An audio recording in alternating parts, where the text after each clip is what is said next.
Google is launching the Pixel 10 family at its upcoming event taking place on August 20th. Now the vanilla Pixel 10 has been portrayed in some official-looking leak renders. The Google Pixel 10 colors will include Obsidian, Indigo, Frost, and Limoncello. The main upgrade in the Pixel 10 compared to its predecessor from last year is the addition of a third camera, a telephoto.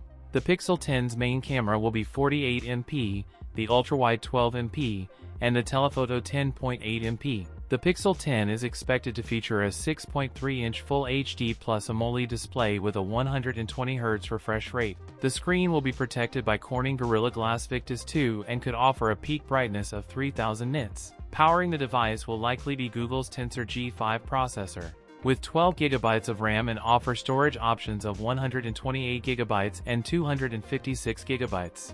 The phone could pack a 4,970 mAh battery with support for 29W wired fast charging and 15W Qi 2 wireless charging. That's it for today's video. If you enjoyed it, don't forget to like, comment, and subscribe for more content. Thanks for watching, and I'll see you in the next one.